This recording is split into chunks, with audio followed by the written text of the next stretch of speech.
सोमवार के दिन जो अमावस्या पड़े वो सोमती अमावस्या कहलाती है। क्या करना पड़ता है उस दिन? कितना भी दुख विपदा कष्ट सम्मुख में खड़ा हुआ हो, कितना भी दुख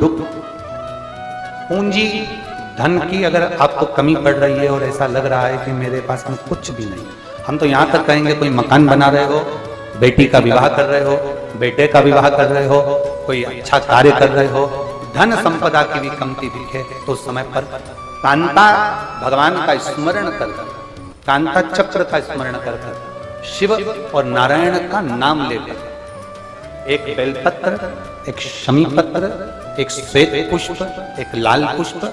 दोनों हाथ में लेकर भगवान शंकर के अशोक सुंदरी के स्थान पर अगर समर्पित करा जाए तो संपदा की भी कमी नहीं आती। वो कांता चक्र है जो नारायण है। यहां तक शिव महापुराण की कथा कहती है, अगर कोई विद्वत ब्राह्मण ने आपको बताया है कि आपके घर में पितृदोष है, कोई विद्वान ब्राह्मण ने बता दिया कि आपके घर में काल सर्प दोष है, कोई विद्वान ब्राह्मण ने बता दिया कि आपके यहाँ पर ये वास्तु दोष है और इस दोष को मिटाना जरूरी है, कोई ने आपको बताया, उस समय पर हमें घबराना नहीं, उस समय में घबराने का क्रम नहीं है। कहते हैं पीपल का जो जल झड़ता है पीपल के वृक्ष से, आप लोगों ने कभी देखा है कि नहीं देखा, वो हमको नहीं मालूम।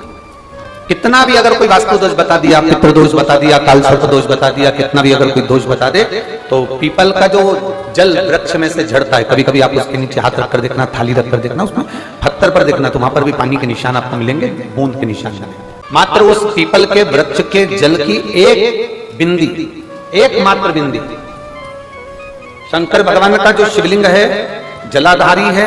चरण है, गणेश कार्तिकेय का स्थान है, अशोक सुंदरी का स्थान है और प्रत्येक जलाधारी में से पानी बीच में से आकर नीचे की ओर गिरता, नीचे की ओर गिरता। आप लोगों के स्मरण में हमने पहले भी बताया कि राइट में किसका स्थान है? गणेश जी का, लेफ्ट में कार्तिकेय, बीच में अशोक सुंदरी। ये क्या है? पार्वती जी का हस्त कमल, शिवलिंग, और ऊपर से जो जल एक एक बूंद शंकर जी के शिवलिंग पर गिर रहा है वो शंकर जी की 5 लड़कियां जया,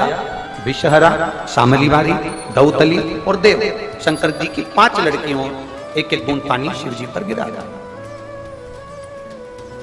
जहां जल नीचे गिरता है उस स्थान से जहां तक जल बहकर जा रहा है उस स्थान तक 33 कोटि देवताओं का स्थान, 33 कोटि देवताओं का स्थान। अब जहां पानी आया, जहां नीचे गिरा, उसके बीच में जो स्थान होता है, आप लोगों ने देखा है कि नहीं देखा? जिनने देखा है जरा हाथ उठाओ। ये पानी जैसे यहां तक आया और यहां के बाद नीचे गिरेगा तब वो नाली के माध्यम से बाहर जाएगा, तो जितनी दूर यहां से वो नीचे की ओर जो गिर रहा है, यहां से वो नीचे की ओर जो पानी जा रहा है, ये जो स्थान होता है ये हमारे 3 दोषों को निवारण तुरंत कर देता है। एक हमारा पितृदोष, एक हमारा काल सर्प दोष और एक हमारा वास्तु दोष का निवारण ये तुरंत। और ये तो हमने केवल आपको शिव महापुराण के माध्यम से बताया कि ये 3 दोष का निवारण कर देता है, पर यदि कभी आप ध्यान से लिंग पुराण को पढ़ेंगे, आप यदि लिंग पुराण को पढ़ेंगे और गीता प्रेस गोरखपुर की लिंग पुराण को लाकर यदि आप पढ़ते हैं, या गीता प्रेस गोरखपुर की शिव अंक को भी आप अगर पढ़ेंगे, उसका नंबर हमारे स्मरण में नहीं आ रहा है, शिव अंक को भी अगर आप पढ़ेंगे तो उसमें भी आपको वर्णन मिलेगा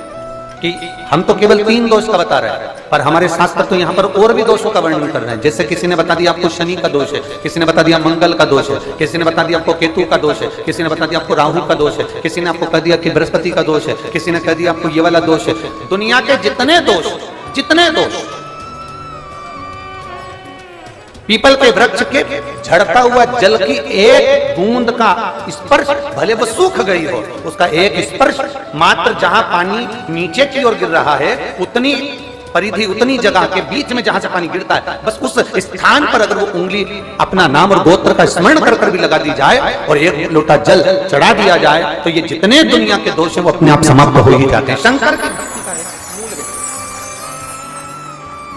बोल बम का नारा है। और अच्छे से समझ लो, जरा ध्यान में आ जाए आप लोगों के, नहीं तो गलत कर बैठो तो बहुत स्मरण रखिएगा। शिवलिंग जलाधारी, जलाधारी में से पानी बहता है नीचे की ओर जाता है। जितना मोटा शिवलिंग की ये जलाधारी होती है उसमें से पानी जहां नीचे गिरता है, जितनी भी मोटी हो उसमें कहीं पर भी आप बिंदी लगा सकते हैं। उस स्थान पर आप कहीं पर भी उस बिंदी को लगा दो। कोई कह दे तुमको कि तुम्हारा मंगल गड़बड़ है, कोई कह दे तुमको तुम्हारा राहु गड़बड़ है, कोई कह दे तुमको तुम्हारा केतु गड़बड़ है, कोई तुमसे कह दे तुम्हारा बृहस्पति गड़बड़ है, तो समझ लेना कि हमारे ग्रह की दशा को सुधारने के लिए ये जो स्थान है, बस उस स्थान पर एक बिंदु एक। अब आज के जमाने में आपने देखा होगा, जब से आप शंकर जी को जल चढ़ाना प्रारंभ करें, जब से आपने शिव महापुराण की कथा सुनना प्रारंभ करी, तब से आपने सुना होगा कि कोई भी अब ज्यादा आपको सुनने को नहीं मिलता कि वास्तु दोष हो गया, कि पितृदोष हो गया, कि कालसर्प दोष हो गया। इसके पहले का जो समय था, उस समय किसी को भी पत्रिका दिखाओ, किसी के पास भी जाओ, वास्तु दोष, कालसर्प दोष, पितृदोष, ये सारे दोष चलते रहते थे। पर तुमने जो एक लोटा जल शंकर भगवान को समर्पित करा, तुम्हारा चढ़ा हुआ जल उसी स्थान से नीचे गिर रहा है जहां हमने बिंदी लगाने का बताया, वहां से नीचे गिर रहा है, तो तुम्हारा दोष जल चढ़ाते चढ़ाते अपने आप दोष समाप्त होता चलेगा।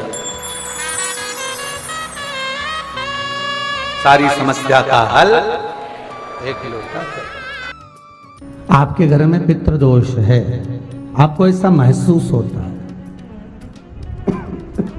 आपको लगता है, तो किसी भी नवरात्रि के पहले जो अमावस्या पड़ती है, मान लो अपन अमावस्या पड़ी, आप एक अंदाजा लगाइए, तो जिस दिन अमावस्या रहे उस दिन चावल की कटोरी में एक कपूर का टुकड़ा रख दीजिए, महाराज, छोटा सा, और कपूर का टुकड़ा रखकर उस कपूर को दरवाजे के बाहर कटोरी में ही, चावल रखी हुई कटोरी में ही उसको पितरों का स्मरण कर कर जला दीजिए। और जलाने के बाद उस चावल को कहीं भी किसी भी वृक्ष की छांव में पक्षियों के लिए डाल दीजिए। शिव महापुराण की कथा कहती है, अगर मान लो पितृ आपको कष्ट दे रहे हैं, पितृ आपको तकलीफ दे रहे हैं, कोई काम नहीं होने दे रहे हैं, या कहीं आपको ऐसा लगता है कि पितरों का दोष है, तो वो पितृदोष देवी, अब ये जो आप करेंगे ये कब कर रहे हैं? अमावस्या के दिन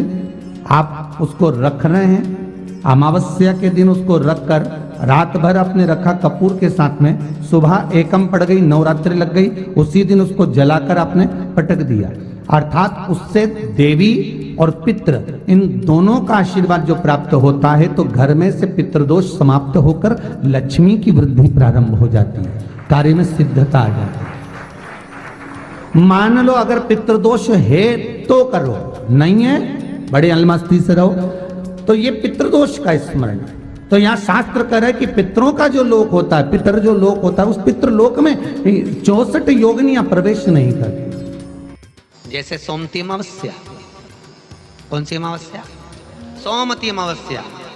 सोमवार के दिन जो अमावस्या पड़े वो सोमती अमावस्या कहलाती है। क्या करना पड़ता है उस दिन? पीपल के पेड़ की परिक्रमा करो, या तुलसी की परिक्रमा करो, या पूजन करो, पाठ करो, कुछ भी